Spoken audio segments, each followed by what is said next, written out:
2장 17절부터 같이 읽겠습니다. 만일 우리가 그리스도 안에서 의롭게 되려 하다가 죄인으로 드러나면 그리스도께서 죄를 짓게 하는 자냐 결코 그럴 수 없느니라. 만일 내가 했던 것을 다시 세우면 내가 나를 범법한 자로 만드는 것이라.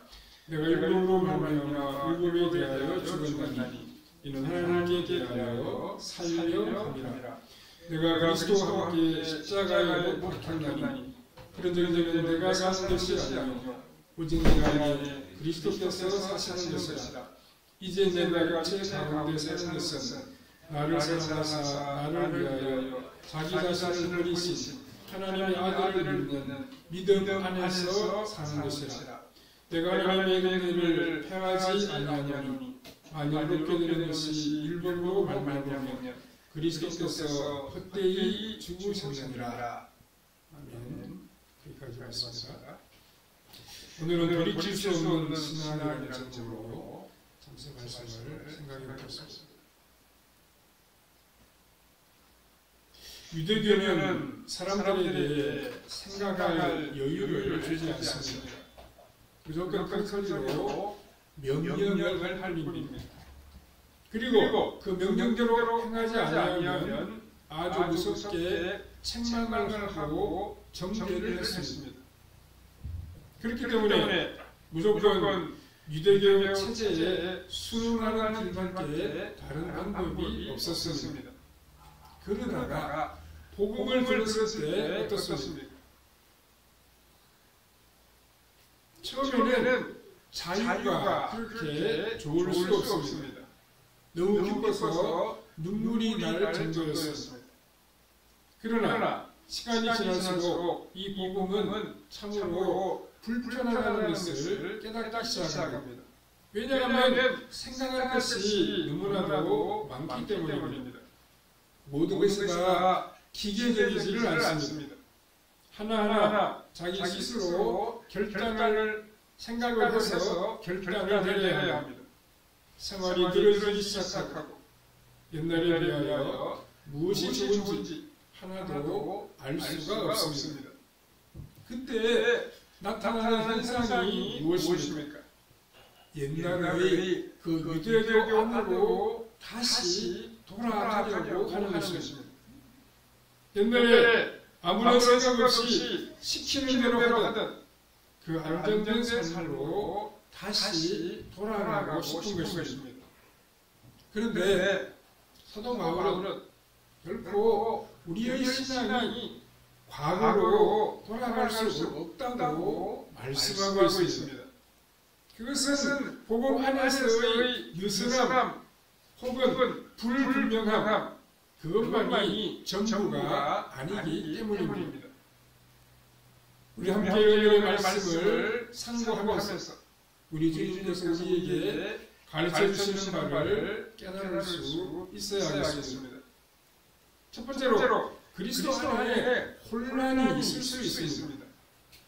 사도 바울은 오늘 보면 10절에서 만일 우리가 그리스도 안에서 의롭게 되려 하다가 죄인으로 드러나면 그리스도께서 죄를 짓게 하는 자냐 결코 그럴 수 없느니라고 말씀을 하고 있습니다. 지금 그리스도의 복음을 들은 사람들은 어떤 사람들이었습니까? 거의 대부분 율법의 지배하에 있던 그런 사람들이었습니다. 물론 그 나중에는 유대교와 상관없이 이방신을 섬기다가 바로 하나님께로 돌아오는 사람들도 많이 생기게 되었습니다. 대표적인 사람들이 데살로니가 교인들이었습니다. 그들은 이방신을 섬기다가 바로 하나님께로 돌아왔습니다. 그러나 초기의 기독교인들은 거의 대부분이 유대교를 믿고 있다가 복음을 듣고 개종한 사람들이었습니다. 전혀 하나님을 모르다가 전도를 받아 복음을 받아들인 사람들이 아니고 나름대로 아주 그만 신앙생활을 하다가 복음을 들은 그러한 사람들이었습니다. 그 결과가 무엇입니까? 그들은 처음에는 이 복음이 주는 자유가 너무나 좋았습니다. 그러나 시간이 점점 지날수록 마음의 불안함이 싹트기 시작했습니다. 왜냐하면 옛날에 율법 안에 지낼 때에는 무엇인가 자기 자신을 막 붙잡아 주는 것이 있었는데 복음 안에는 그런 것이 전혀 없었습니다. 모든 것이 다 느슨하게만 느껴집니다. 그리고 또 정해져 있는 것도 아무것도 없었습니다. 그러니까 자꾸만 혼란이 생겼습니다. 모든 것이 옛날보다 못한 것만 같았습니다. 17절 말씀이 바로 그런 것을 보여줍니다. 무엇인가 바르게 믿기 위하여 복음을 받아들이고 복음을 믿었습니다. 저는 분명히 율법의 한계를 느꼈습니다. 율법 안에는 생명이 없었습니다. 기쁨도 없었습니다. 내가 원해서 신앙생활을 하는 것이 아니라 그렇게 하지 않으면 안 되도록 모든 것이 다 짜여져 있었기 때문에 율법을 받아들였습니다.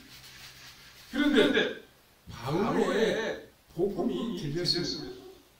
사람이 의롭다함을 받는 것이 행위에 있지 아니하고 오직 믿음에 있다는 것을 사도 바울이 가르쳐 주었습니다.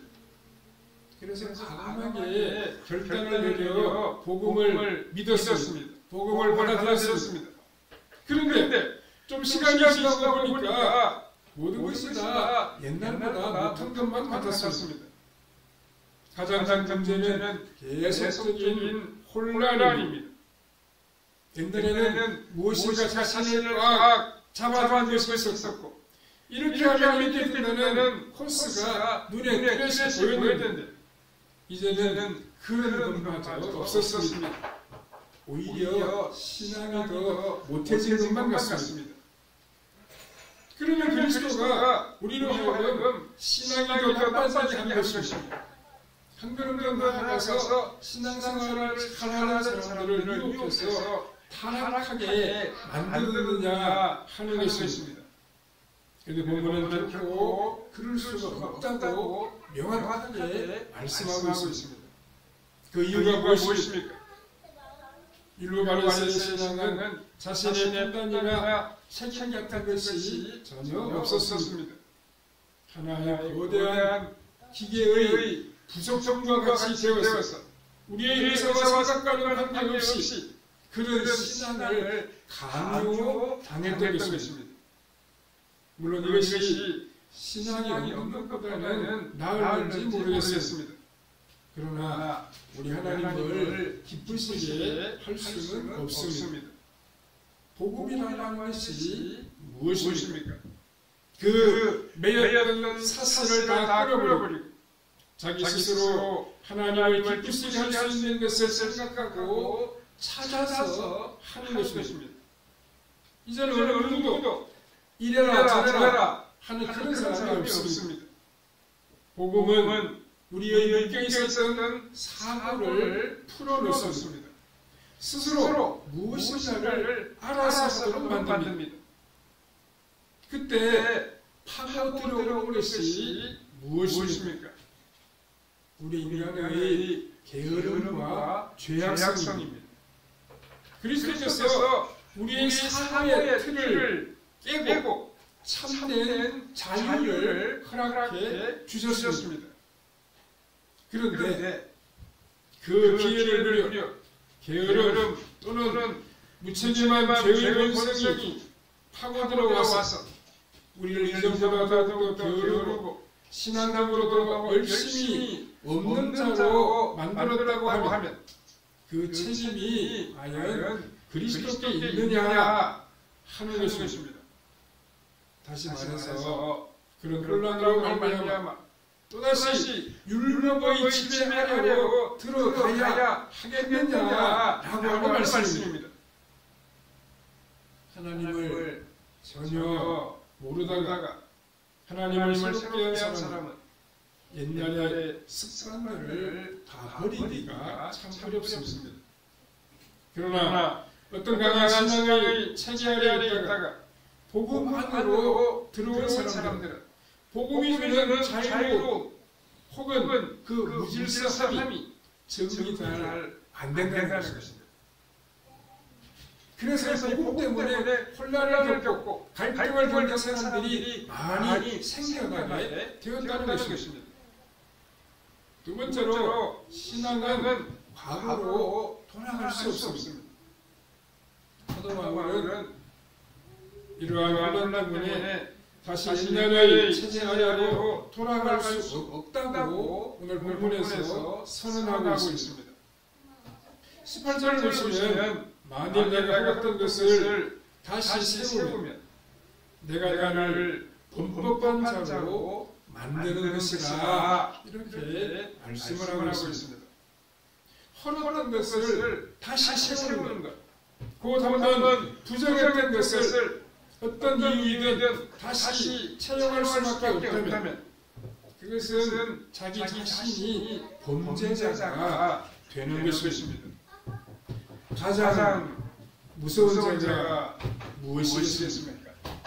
진리를 일관되게 제시하지 못하고 저는 자신이 시행착오를 거듭거듭하는 것입니다. 사도 바울은 일단 할례와 같은 율법의 의식을 다 헐어버렸습니다. 할례와 같은 의식을 행할 필요가 없다고 말씀해 왔습니다. 그렇다면 이후의 교인들이 다시 느슨해지고 혼돈을 겪는다고 해서 다시 할례나 안식일과 같은 다른 규정을 가져올 수 없습니다. 왜냐하면 이것은 일관성의 결여 정도 이상의 아주 심각한 문제를 가져올 수 있기 때문입니다. 이것은 과연 복음이 무슨 소용이 있느냐 하는 그러한 문제가 될 수 있기 때문입니다. 19절에 내가 율법으로 말미암아 율법에 대하여 죽었나니 이는 하나님에 대하여 살려 함이라고 말씀했습니다. 사도 바울이 경험한 것이 무엇이었습니까? 율법의 지배 아래 있을 때는 진정으로 하나님의 뜻대로 살아가지 못했다는 것입니다. 율법은 무조건 사람을 어떤 규칙, 어떤 규정으로 강제적으로 집어넣는 것이지 참으로 자기 스스로 하나님의 뜻을 발견하여 그 뜻을 행하는 것이 아니었다는 것입니다. 그가 율법 안에서 열심을 내었던 것은 모두 다 하나님을 참으로 대적하는 일이었습니다. 이제 복음을 알았고 복음은 그에게 모든 것을 다 맡기고 있습니다. 약간의 혼동도 있고 느슨함도 있으며 귀찮은 것도 없지 않아 있습니다. 그러나 그렇다고 해서 옛날의 노예 상태로 돌아갈 수는 없었습니다. 그 이유는 사도 바울이 이제 율법에 대하여 죽었기 때문이라고 말씀하고 있습니다. 여기에서 율법에 대하여 죽었다는 것은 참 어려운 표현입니다. 율법에 대하여 죽었다는 말씀은 무슨 뜻입니까? 어떤 것에 아주 강력하게 영향을 받다가 그것과의 관계가 완전히 끊어지게 된 것이 무엇에 대하여 죽었다는 것입니다. 사도 바울이 자신이 율법에 대하여 죽었다라고 하는 이러한 표현을 쓸 때 바로 이런 의미로 사용을 하고 있습니다. 이전까지 사도 바울의 삶이 어땠습니까? 이전까지 사도 바울의 생활은 전부가 다 율법이라고 해도 지나친 말은 아니었습니다. 그러나 율법을 지키는 것만 늘 생각하며 살아갔습니다. 율법을 외우면서 잠에서 깨어났습니다. 하루 종일 그는 율법을 잘 지키는 사람이었습니다. 그가 생각하는 것은 오직 하나. 어떻게 하면 다른 사람들보다 더 많이 율법을 잘 지킬 수 있느냐 하는 것이었습니다. 어쩌면 그에게 있어서 율법이 그의 삶의 모든 것이었습니다. 오죽했으면 로마서 7장에서 바울이 율법을 남편의 비유를 했겠습니다. 어떤 여인의 상태를 남편이 지배하듯이 율법이 바울을 그처럼 지배했다는 말씀입니다. 그러나 이제 사도 바울은 율법에 대하여 죽었다고 선언을 하고 있습니다. 그것은 율법보다도 더 탁월하고 뛰어난 분이 나타나기 때문입니다. 그분이 누구이십니까? 바로 예수 그리스도이십니다. 예수 그리스도는 율법에 비교할 수 없이 능력 있고 생명력 있는 분이십니다. 바울은 율법과 예수 그리스도를 동시에 취할 수 없다는 사실을 잘 알았습니다. 그는 율법과의 관계가 끊어지고 하나님을 위하여 살아났습니다. 하나님께 대하여 관심을 가지고 하나님을 하루 생각하며 온종일 하나님을 위하여 살게 되었습니다. 복음은 우리 삶의 중심에서 우러나와서 신앙생활을 하도록 하는 것입니다. 중심에서 우러나는 것이 없는 신앙은 신앙이라고 말할 수가 없습니다. 복음의 삶은 스스로 자유를 사용하지 않고 포기하는 자유입니다.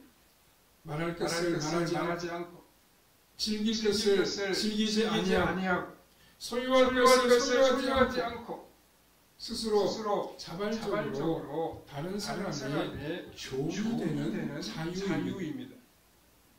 만일 이것이 싫고 성가신 사람은 율법 아래로 돌아가는 것이 아니라 신앙이 없는 방탕한 삶으로 돌아가게 되는 것입니다. 율법에서 복음으로 옮길 때 조심해야 하는 것이 바로 이러한 것입니다. 우리가 붙들어야 하는 것이 과연 무엇인지 분명히 해야 한다는 말씀입니다.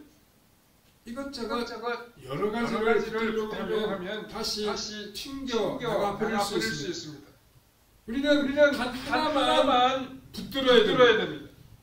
우리가 붙들어야 할 것이 무엇입니까? 그 한 가지가 대체 무엇입니까? 우리가 그리스도 안에서 살아가며 예수 그리스도가 주는 참된 자유를 누리는 것입니다. 복음이 주는 소망을 누리는 것입니다. 복음이 주는 그리스도 안에서의 참다운 하늘의 소망과 자유함을 누리며 살아가는 것입니다. 우리가 이 복음을 붙잡고 살아갈 때 우리 삶에 평안이 있고 하나님 주시는 놀라운 은혜가 풍성한 것입니다. 세 번째로 복음의 핵심이 어디에 있습니까? 이 복음의 핵심이라는 무엇이겠습니까? 오늘 본문 20절에 이렇게 말씀하고 있습니다. 내가 그리스도와 함께 십자가에 못 박혔나니 그런즉 이제는 내가 사는 것이 아니요 오직 내 안에 그리스도께서 사시는 것이라. 이제 내가 육체 가운데 사는 것은 나를 사사 나를 위하여 자기 자신을 버리신 하나님의 아들을 믿는 믿음 안에서 사는 것이라 이렇게 말씀하고 있습니다. 이 갈라디아서 2장 20절 말씀이 복음의 아주 핵심적인 말씀이라고 말할 수 있습니다. 복음이 무엇입니까? 이것은 우리가 무엇을 하는 것이 아닙니다. 나라와는 존재는 철저하게 타락하고 부패했습니다. 하나님을 좋아하지도 않습니다. 가장 종교적이면서도 가장 악할 수 있는 것이 우리 자신입니다. 바울은 가장 종교적인 사람이 가장 악할 수가 있고 가장 잔인할 수 있다는 사실을 알았습니다. 이제 그가 할 수 있는 것이 무엇입니까? 그가 할 수 있는 것은 정말 아무것도 없었습니다. 오직 자기 자신이 죽어지는 것입니다. 그런데 놀라운 소망이 무엇입니까? 내 안에 예수 그리스도께서 살아계신다는 사실입니다. 우리가 죽을 향해 예수님이 살아계신다는 것입니다. 모든 믿는 사람들에게는 그리스도께서 살아계십니다. 이 그리스도께서 우리 안에서 무엇인가를 하기 시작하십니다. 우리 자신을 한번 조용히 살펴보십시오. 우리 안에서 끊임없이 악한 생각들이 생겨납니다. 그것이 바로 우리 자신의 삶의 모습입니다. 그러나 만약 우리가 다른 사람들을 사랑하게 되고 다른 사람들을 위하여 어떤 선한 일을 하겠다면 그것은 우리가 한 것이 아니라는 것입니다. 그것은 우리 안에 계신 예수 그리스도께서 하신 일입니다. 우리는 선을 행할 수 있는 능력이 아무것도 없습니다. 그래도 우리 자신은 가장 건전한 생각을 가졌고 믿을 만한 사람이라고 생각하는지 모르겠습니다. 그렇게 생각하는 것은 자기 자신을 잘 모르기 때문에 그렇습니다. 자신 속에 솟아오르는 거짓과 윗선을 잘 모르기 때문에 거의 대부분의 사람들의 삶은 거짓으로 되어 있습니다. 훌륭한 신분의 사람들이 겉으로는 멋지게 보여도 사적인 자기에서 내뱉는 더러운 욕설과 음란한 말들은 너무나도 역겨운 것들입니다. 우리가 하나님 앞에서 아름다운 어떤 일을 할 수 있는 것은 오직 우리 자신은 죽고 우리 안에 그리스도께서 일을 하셔야 됩니다. 그리스도께서 우리 삶을 움직이고 주장해 나가셔야 합니다. 물론 우리가 죽지 않아도 그리스도께서 우리를 사용하실 수가 있습니다. 믿음이 없어도 우리를 통하여 주님께서 일하실 때가 있고 선한 마음이 없어도 주님을 위하여 무엇인가 아름다운 일을 할 수도 있습니다. 그러나 그것이 모두 우리의 것으로 인정을 받는 것이 아닙니다. 그저 우리 주님께서 교회를 위하여 우리를 사용하셨을 뿐입니다. 하지만 주님을 위하여 하는 일 중에서 어떤 것은 참으로 우리의 것으로 인정을 받게 됩니다. 우리는 죽어지고 참으로 주님 안에서 존귀 여김을 받는 데 이루어진 일, 이것이 주님의 심판대 앞에서 우리가 할 일로 인정을 받게 될 것입니다. 사랑하는 성도 여러분, 복음이 무엇입니까? 우리가 육체 가운데 사는 것이 무엇입니까? 옛날처럼 무엇인가 성취하기 위해서가 아닙니다. 자기 자신을 위로하는 것도 아닙니다. 주님이 더욱더 우리를 온전히 사용하시는 것입니다. 주님이 우리를 부르신 이유가 무엇입니까? 주님께서 우리를 사용하시기 위해서 주님이 우리를 쓰시기 위해서 불러주셨습니다. 그래서 어떻게 하면 주님께서 우리를 마음껏 쓰실 수 있을까 하고 생각하며 우리는 살아가야 됩니다. 주님은 우리를 너무나도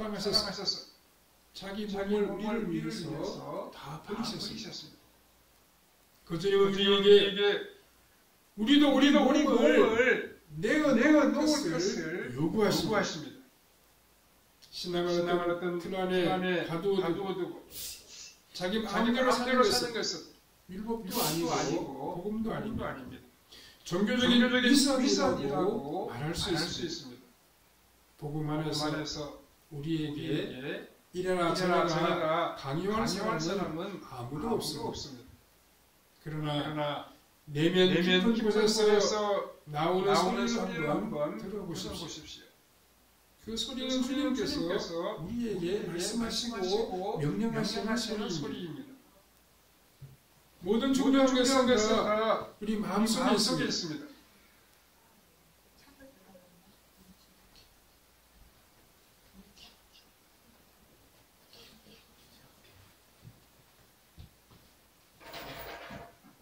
모든 중요한 것은 다 우리 마음속에 있습니다. 우리 속에 일어나는 생각이 주님의 생각이라고 하면 우리가 바로 순종해야 됩니다. 우리에게 소리가 온다 할지라도 우리는 믿고 순종해야 합니다. 그렇게 할 때 우리를 통해 하나님의 놀라운 일들이 이루어질 수 있습니다. 주님의 일에 순종하며 복음에 합당한 삶을 이어감으로 아름답고 복된 열매를 맺는 우리의 신앙생활이 되어야 할 것입니다.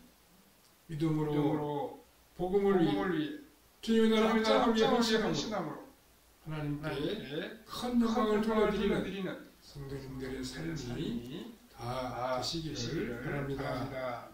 자비로우신 하나님의 은혜를 감사합니다. 오늘도 우리를 불러주시고 감사함을 함께 예배하며 찬양할 수 있는 아름답고 은혜로운 시간 허락해 주시니 참 감사합니다. 우리가 복음에 합당한 삶을 이어감으로 주님을 위해 복음을 위해 헌신하게 주시고 하나님이 기뻐하시는 일에 부유한 삶을 이어가는 우리의 아름다운 신앙생활이 펼쳐지게 하여 주시옵소서. 주님 때문에 살아감으로 복음을 위해 살아감으로 하나님께 큰 영광을 돌려드리고 아름다운 믿음의 열매를 맺어드리는 우리의 발걸음이 되게 해주시기를 원하옵고 예수님의 부르신 이름으로 기도하옵나이다. 아멘.